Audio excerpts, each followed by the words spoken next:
तो हम लोग 7 यूनिट तक पढ़ लिए थे। अब हम लोग जो है इसमें जो यूनिट 8 है उसको पढ़ेंगे। तो यूनिट 8 जो है भारत में राजनीतिक प्रक्रियाएं, भारत में राजनीतिक प्रक्रियाएं, ये टॉपिक का नाम है यूनिट 8 में। पॉलिटिकल प्रोसेस इन इंडिया,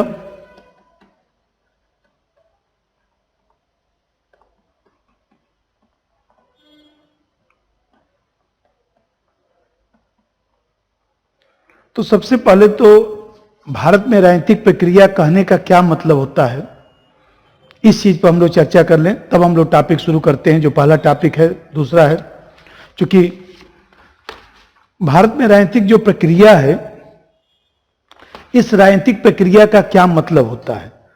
तो ऐसे समझिए कि इस राजनीतिक प्रक्रिया में जो है हम लोग सबसे पहले इसका एक अर्थ जानते हैं कि राजनीतिक प्रक्रिया का क्या अर्थ होता है। फिर इसका ये जो प्रक्रिया है, प्रक्रिया के प्रकार को समझते हैं। इसके 2 प्रकार होते हैं। एक तो होता है संगठनकारी राजनीतिक प्रक्रिया, संगठनकारी राजनीतिक प्रक्रिया, और दूसरा होता है विघटनकारी राजनीतिक प्रक्रिया।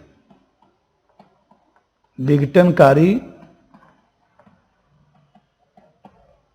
राजनीतिक प्रक्रिया, इस बात को हम लोग को समझना है।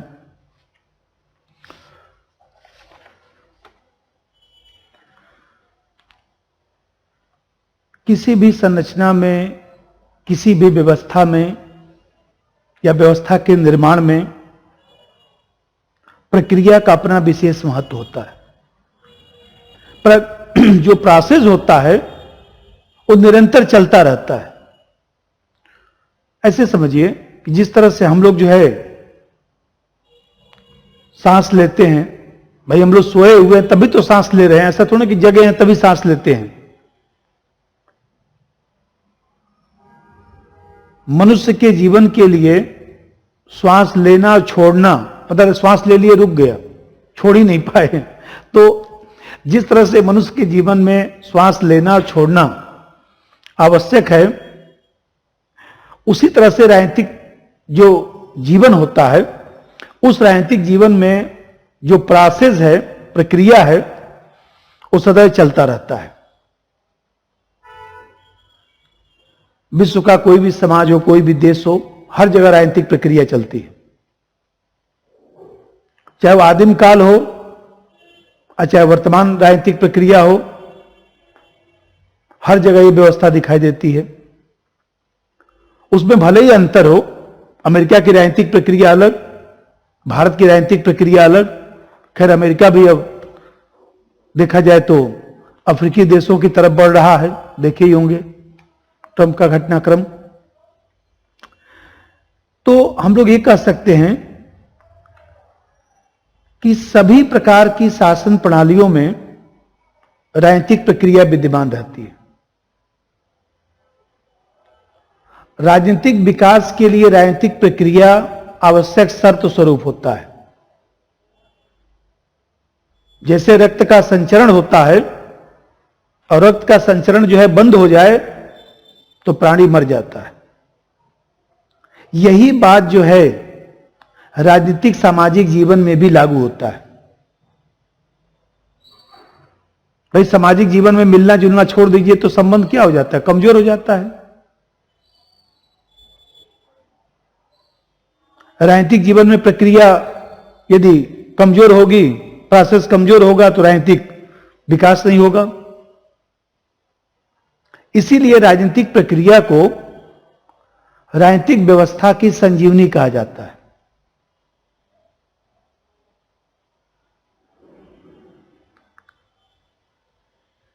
तो आप देख रहे हैं कि राजनीतिक प्रक्रिया का हर राजनीतिक सामाजिक समाज में महत्व होता है। अब ये जो राजनीतिक प्रक्रिया होता है, संगठनकारी राजनीतिक प्रक्रिया और दूसरा है विघटनकारी राजनीतिक प्रक्रिया। तो जो पहले संगठनकारी राजनीतिक प्रक्रिया समझा रहा हूं, संगठनकारी राजनीतिक प्रक्रिया का मतलब होता है कि लोकतांत्रिक जो देश होते हैं वहां पर संगठनकारी राजनीतिक प्रक्रिया भी पाई जाती है, विघटनकारी राजनीतिक प्रक्रिया भी पाई जाती है। संगठनकारी राजनीतिक प्रक्रिया जो है समाज में शांति और व्यवस्था में अपना योगदान देती हैं, और संगठनकारी राजनीतिक प्रक्रिया से राजनीतिक व्यवस्था ज्यादा सुदृढ़ बनता है, स्थिर बनता है। जबकि विघटनकारी जो राजनीतिक प्रक्रिया होता है, उस विघटनकारी राजनीतिक प्रक्रिया के कारण जो है समाज को हानि होती है, राजनीतिक ह्रास होता है, क्रांति होती है, राजनीतिक उदासीनता को बढ़ावा मिलता है, राजनीतिक संघर्ष को बढ़ावा मिलता है। तो आप देख रहे हैं कि राजनीतिक प्रक्रिया के आधार पर किसी देश की राजनीतिक संस्कृति, जो पॉलिटिकल कल्चर है, मैं पढ़ाया भी था कंपैरेटिव, जब आपको पॉलिटिक्स पढ़ाया था, तो लोकतांत्रिक प्रक्रिया के आधार पर ही जो है किसी देश की राजनीतिक संस्कृति का निर्माण होता है। और इसीलिए हम लोग के सिलेबस में यूनिट 8 में एक अलग से पूरा टॉपिक ही बनाया गया है, जिसमें जो है आप लोग सिलेबस में सब लोग देखे होंगे कि ये जो सिलेबस है, आप लोगों के सिलेबस नहीं होगा तो आप लोग व्हाट्सएप पर मंगा लीजिएगा, और जो आप लोगों के यहाँ पेन ड्राइव जाता है तो उसमें हार्ड कॉपी भी जाता है। तो आप देखे होंगे कि ये यूनिट 8 है, इसमें जितने टॉपिक हैं वो इसी विषय वस्तु के ही आसपास घूमते हैं। भारतीय राज्य की प्रकृति है, चाहे नई आर्थिक नीति है, मानव विकास है, वैश्वीकरण की प्रक्रिया है, पहचान की राजनीति है, सामाजिक आंदोलन, नागरिक समाज के समूह, भारतीय राजनीति का क्षेत्रीकरण है, चाहे भारत में जेंडर जो पॉलिटिक्स होता है, दलों की जो विचारधारा है, चुनावी राजनीति है, सहभागिता है, ये जितना भी टॉपिक लिखा गया है वो सब इसी पर डिपेंड है। तो ये जो संगठनकारी राजनीतिक प्रक्रिया है, इसका मतलब क्या होता है? संगठनकारी राजनीतिक प्रक्रिया का मैं अभी बताया हूं कि ऐसी प्रक्रिया जिससे समाज में शांति और समाज में विकास को बढ़ावा मिलता है, राजनीतिक व्यवस्था सुदृढ़ होती है, राजनीतिक व्यवस्था स्थिर बनती है, लोकतंत्र मजबूत होता है, ऐसी प्रक्रिया को संगठनकारी राजनीतिक प्रक्रिया कहा जाता है। मतलब संगठनकारी राजनीतिक प्रक्रिया जो है राजनीतिक व्यवस्था में नवीनता लाती है, राजनीतिक व्यवस्था को सुदृढ़ बनाती है, मजबूत बनाती है। यदि संगठनकारी राजनीतिक प्रक्रिया नहीं होगा तो भारतीय राजनीतिक व्यवस्था छिन्न भिन्न हो सकती है। अब संगठनकारी राजनीतिक प्रक्रिया में किन किन चीजों की हम लोग बात करते हैं, तो ऐसे समझिए कि मैंने आप लोगों को पढ़ाया था राजनीतिक सहभागिता, राजनीतिक सहभागिता, पॉलिटिकल पार्टिसिपेशन। तो ये जो राजनीतिक सहभागिता है वो संगठनकारी राजनीतिक प्रक्रिया का पार्ट माना जाता है। राजनीतिक सहभागिता का मतलब राजनीतिक सक्रियता।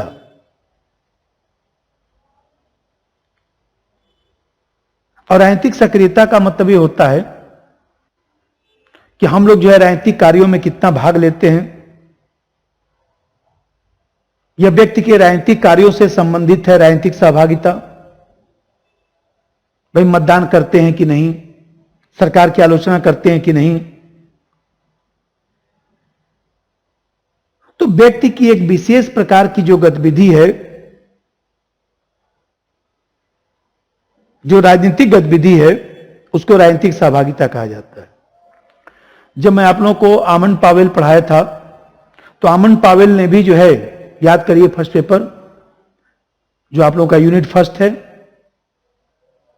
राजनीतिक सहभागिता को उसने जो है एक व्यापक अर्थ दिया था। और रामन पावेल ने लिखा था कि व्यक्ति की राजनीतिक जो भी क्रियाएं हैं उसके आसपास जो है ये राजनीतिक सहभागिता का तत्व शामिल है। जो राजनीतिक व्यवहार किया जाता है, राजनीतिक जो कार्य किया जाता है, राजनीतिक जो गतिविधि किया जाता है व्यक्ति के द्वारा, वो राजनीतिक सहभागिता है। जैसे अभी मैं बताया, वोट देना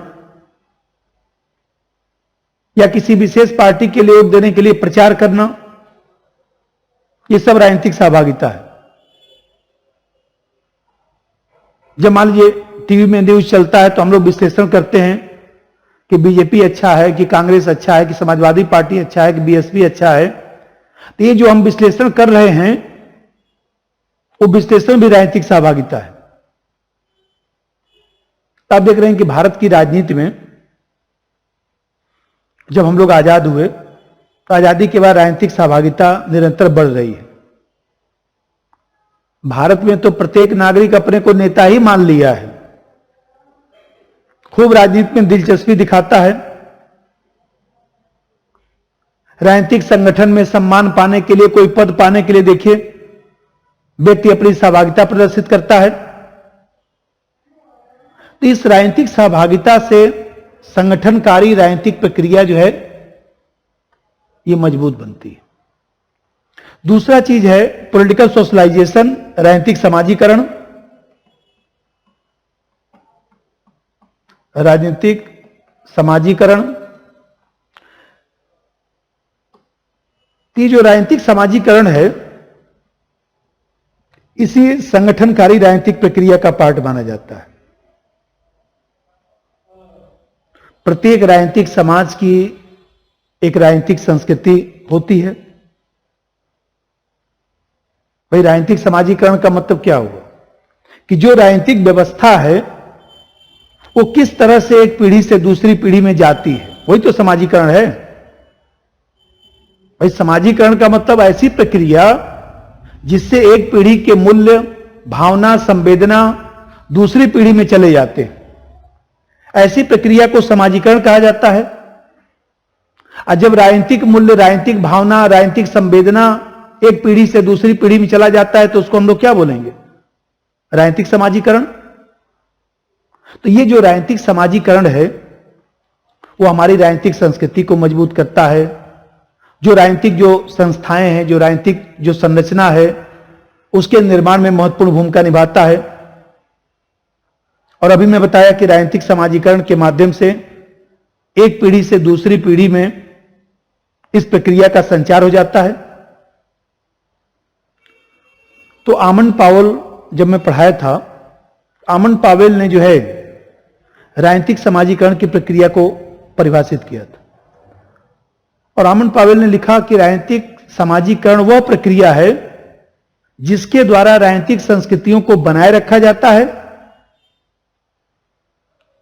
उसमें परिवर्तन किया जाता है। इससे जो है राजनीतिक विचारों का निर्माण होता है। और एक विचारक था रॉबर्ट लेबाइन।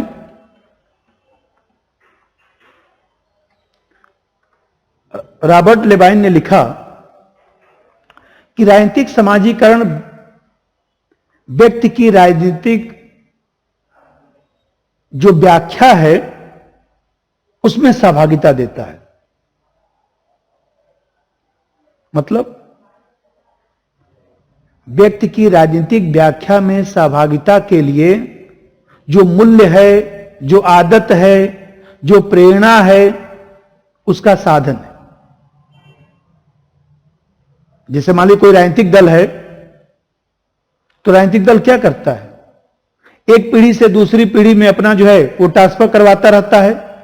जो राजनीतिक मूल्य है, जो राजनीतिक विचार है, वो एक पीढ़ी से दूसरी पीढ़ी में ट्रांसफर होता रहता है। तो हम लोग कहते हैं कि राजनीतिक समाजीकरण की प्रक्रिया चल रही।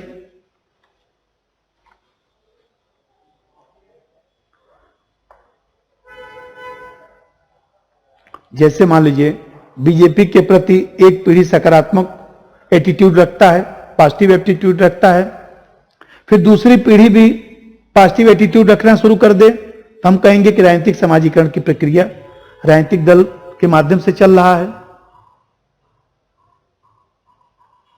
लोकतांत्रिक जो संस्थाएं हैं उस पर आम जनता का विश्वास जो है बना रहे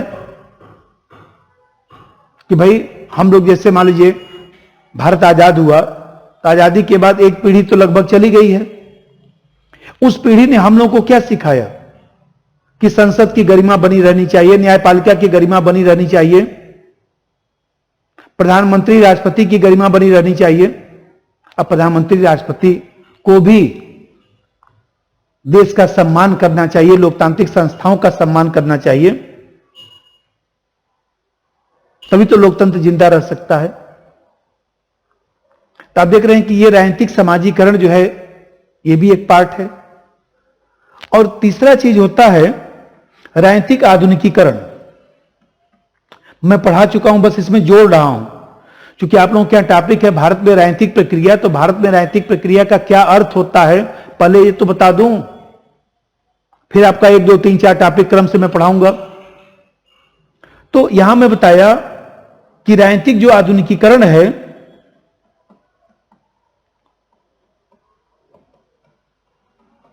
राजनीतिक आधुनिकीकरण ये भी एक व्यापक अवधारणा है।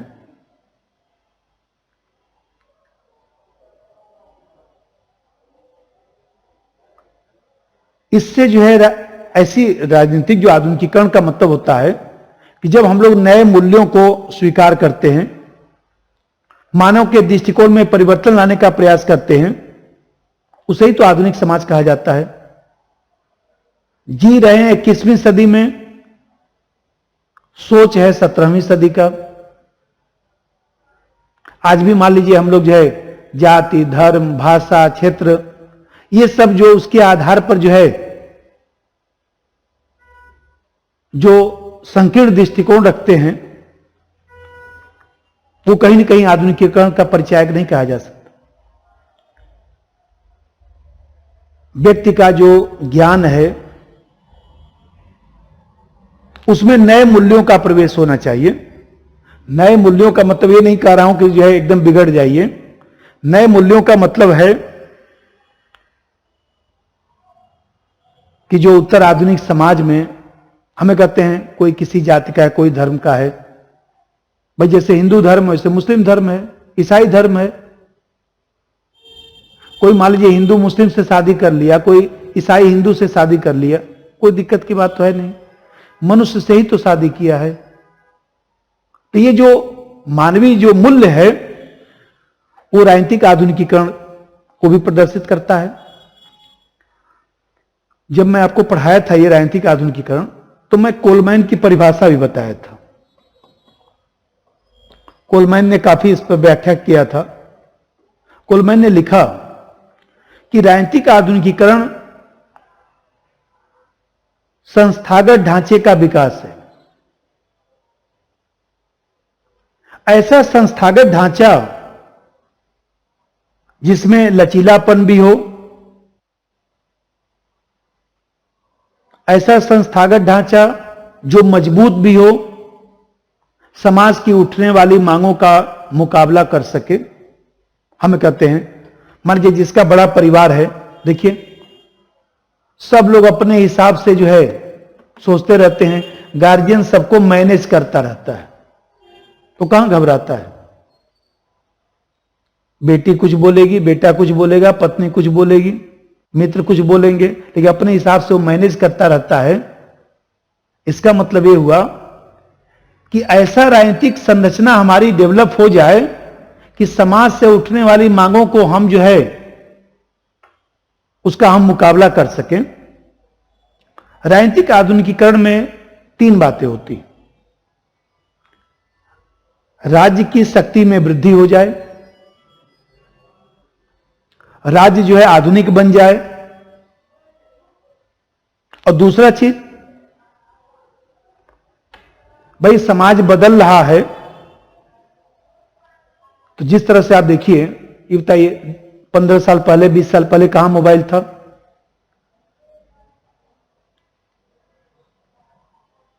20-25 साल से ही तो मोबाइल दिखाई दे रहा है। पहले जो है कंप्यूटर इतना बड़ा हुआ करता था, आज देखिए कंप्यूटर फोल्ड भी हो जाता है, लैपटॉप फोल्ड भी हो जाता है। तो हम लोग तकनीक का विकास हो रहा है, उसी तरह से राजनीतिक संस्थाओं का भी तो विकास होना चाहिए। राजनीतिक संस्थाओं के कार्यों का विशिष्टीकरण होना चाहिए। और तीसरा बात, राजनीति के प्रति जनता में दिलचस्पी बढ़ना चाहिए। राजनीतिक व्यवस्था से जनता का अधिकाधिक ज्ञान हो। भाई हम लोग राजनीतिक संस्कृति कहते हैं, तो राजनीतिक संस्कृति का मतलब क्या है कि समाज में ऐसे मूल्य, ऐसी भावनाएं, ऐसी संवेदनाएं जिसके माध्यम से हमारी राजनीतिक व्यवस्था सुचारू पूर्वक चलती है, ऐसे अमूर्त बातों के समुच्चय को राजनीतिक संस्कृति कहा जाता है, पॉलिटिकल कल्चर कहा जाता है। तो संपूर्ण राजनीतिक व्यवस्था से जनता जुड़ी हो,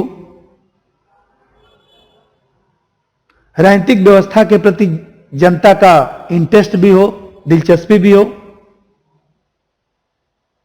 और राजनीतिक व्यवस्था भी जो उचित मांग है उसको पूरा करने के लिए तैयार हो,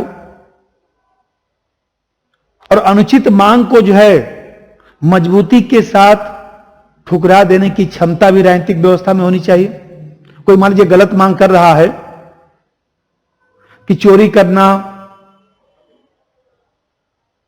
कानूनी है।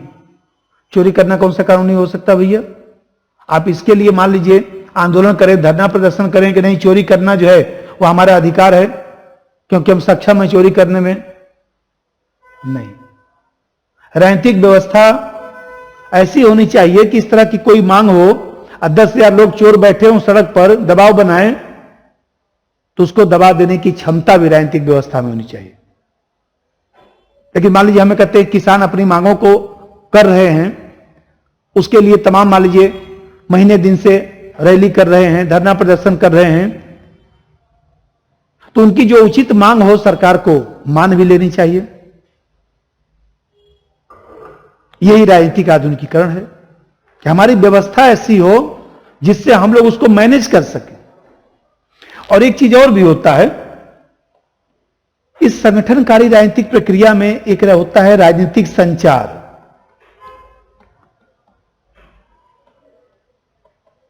Political communication. राजनीतिक संचार का मतलब होता है कि जैसे मैं आप लोगों को जब पढ़ाया था कि ये पॉलिटिकल, डेविड स्टर्न जब पढ़ाया था, तो पॉलिटिकल सिस्टम है, पॉलिटिकल सिस्टम में इनपुट आता है, इससे कुछ आउटपुट निकलता है, और फिर इसके बाद फीडबैक होता है, पढ़ाया था, याद होगा। और फिर फीडबैक के बाद जो है नई मांगे बनती हैं, नया समर्थन बनता है, फिर राजनीतिक व्यवस्था में जाता है, फिर नया आउटपुट निकलता है। इस तरह से व्यवस्था चलती रहती है। तो ये जो फीडबैक है इसे ही हम लोग राजनीतिक संचार कहते हैं। भाई राजनीतिक संचार जितना होगा, पॉलिटिकल कम्युनिकेशन होगा, उससे लोगों की सहभागिता बढ़ेगी, लोगों के राजनीतिक ज्ञान में वृद्धि होगा। तो राजनीतिक संचार का संबंध भी राजनीतिक व्यवस्था से ही, पॉलिटिकल इंजीनियरिंग कह सकते हैं, जो साइबरनेटिक्स हम लोग पढ़े थे कार्ल डाइच का, कि ये जो राजनीतिक संचार है यदि ठीक ढंग से चलता रहेगा तो राजनीतिक व्यवस्था गतिशील बनी रहती है।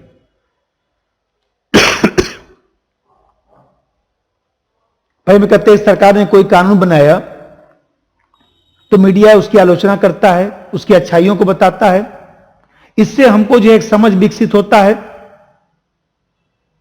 फिर देखिए नई मांगे आती हैं, नया समर्थन होता है, फिर पॉलिटिकल सिस्टम में जाता है, फिर उस कानून में संशोधन भी होता है। हम कहते हैं आज सरकार भी तो तैयार है ना कि हम ठीक है, जो भी किसानों के लिए कानून बनाया गया उसमें थोड़ा बहुत हम परिवर्तन कर देंगे, चाहे चलिए एमएसपी जो है उसको भी हम कुछ जो है कानूनी शक्ल दे देते हैं या आश्वासन दे देते हैं। तो ये जो फीडबैक है, जिसको हमने प्रतिसंभरण पढ़ाया था, प्रतिसंभरण पढ़ाया था, इसी को राजनीतिक संचार कह सकते हैं। मतलब एक बार थोड़ा और बताएं। राजनीतिक संचार जो है, राजनीतिक व्यवस्था में जो मांग है, जो समर्थन है, उसको गतिशील करता है। जितना ज्यादा अच्छा समझ होगा, उतना ही अच्छा मांग होगा, उतना ही अच्छा समर्थन मिलेगा, सरकार पर दबाव बनेगा, सरकार कानून बनाएगी और उतना ही ज्यादा राजनीतिक विकास होगा। तो ये जो राजनीतिक संचार है, वो राजनीतिक विकास का भी एक साधन माना जाता है। और एक चीज और भी उसमें है, राजनीतिक भर्ती, थोड़ा सा उस पर भी चर्चा कर दें।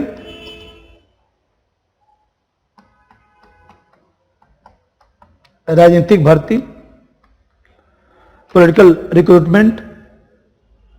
जब मैं आमन पढ़ाया था तो बताया था,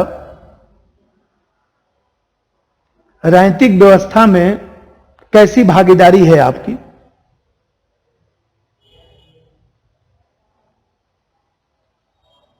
राजनीतिक व्यवस्था में राजनीतिक भूमिका किस तरह से निभाया जाता है। मतलब राजनीतिक भर्ती का संबंध जो है ऐसे लोगों की भर्ती से है जो राजनीतिक क्रियाकलाप में अपनी भूमिका अदा करते हैं। जैसे मान लीजिए विधायक हैं, सांसद हैं, नेता हैं, पार्टी के सदस्य हैं। ये लोग राजनीतिक जो भर्ती है, ऐसे समझिए कि हम लोग जन्म लेते हैं, जन्म लेने के बाद जो है मान लीजिए परिवार में कुछ सीखते हैं, सीखने के बाद फिर मान लीजिए पढ़ाई करते हैं, स्कूल जाते हैं, कॉलेज जाते हैं, यूनिवर्सिटी में जाते हैं, कुछ सीखते हैं। फिर मान लीजिए कुछ लोग नौकरी पकड़ लिए, उसके बाद विभिन्न समूहों से आप जुड़ जाते हैं, विभिन्न इंटरेस्ट ग्रुप से, प्रेशर ग्रुप से आप जुड़ जाते हैं, वहां से सीखते हैं। फिर मान लीजिए जो प्राइवेट सेक्टर के लोग हैं वो राजनीतिक दल से भी जुड़ जाते हैं, बहुत सारे लोग। धीरे धीरे राजनीतिक दल में देखिए जुड़कर अच्छा से काम करते हैं, वही लोग विधायक भी बन जाते हैं, सांसद भी बन जाते हैं, नेता बन जाते हैं। तो एक प्रकार से देखा जाए ये जो पहलू है उसको राजनीतिक भर्ती कहा जाता है। तो संगठनकारी राजनीतिक जो प्रक्रिया है उसमें यह सब तत्व आता है। और यहां पे ध्यान रखिए कि भारत में संगठनकारी राजनीतिक प्रक्रिया में बहुत सारी बातें हैं। ये तो मैं मोटा मोटा एक चीज बताया जो आप लोगों को पढ़ा भी चुका हूं। दल बदल की राजनीति है, राजनीतिक आंदोलन है, राजनीतिक हिंसा है। तो ये सब चीजें क्या है, इसी का मान लीजिए नकारात्मक जो पक्ष है, यहां नकारात्मक पक्ष ज्यादा होगा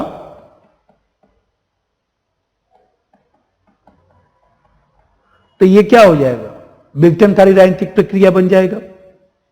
हम कहते हैं कि दल बदल जो कानून है उसका ठीक ढंग से लागू हो गया तो संगठनकारी राजनीतिक प्रक्रिया है। दल बदल कानून जो है जब मान लीजिए उसका दुरुपयोग होना शुरू हो जाए तो विघटनकारी राजनीतिक प्रक्रिया बन गया। राजनीतिक संचार में मान लीजिए गोदी मीडिया की बात होती है, मीडिया अपना जो है मान लीजिए अपनी भूमिका, वास्तविक भूमिका न निभाकर कहीं न कहीं जो है बायसनेस होकर, पूर्वाग्रह से ग्रसित होकर जो है कोई बात करना शुरू कर दे तो हम लोग कहेंगे कि वो जो है विघटनकारी राजनीतिक प्रक्रिया हो गया। या मान लीजिए आंदोलन है, वही आंदोलन जो है मान लीजिए कुछ लोग जो है उसमें आतंकवादी संगठन भी जुड़ गए, कुछ लोग विघटनकारी तत्व आंदोलन में जुड़ गए, तभी तो देखिए किसान आंदोलन में आप देखे होंगे कि कहीं ना कहीं राजनीतिक दलों को जो है मंच पर लोग नहीं जाने दे रहे हैं, क्योंकि कहीं ना कहीं वहां पर जो है ये आंदोलन का स्वरूप फिर जो है बदल सकता है। तो मैं बताया आपको कि भारतीय राजनीति में चाहे जाति हो, चाहे धर्म हो, चाहे क्षेत्र हो, चाहे भाषा हो, ये सब जितना भी टॉपिक आप लोगों का रखा गया है वो इसी में हम लोग पढ़ते हैं, क्योंकि कहीं ना कहीं उसका संबंध जो है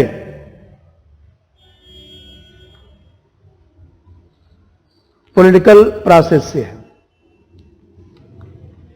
तो ये मैं आप लोगों को बताने का प्रयास किया कि पॉलिटिकल प्रोसेस ऑफ इंडिया इस टॉपिक का क्या मतलब हुआ। अब हम लोग इसको आगे जो है इसका सिलेबस पढ़ते हैं। सब्सक्राइब कीजिए हमारे चैनल को और बेल आइकॉन को दबाइए हमारी लेटेस्ट वीडियो सबसे पहले देखने के लिए।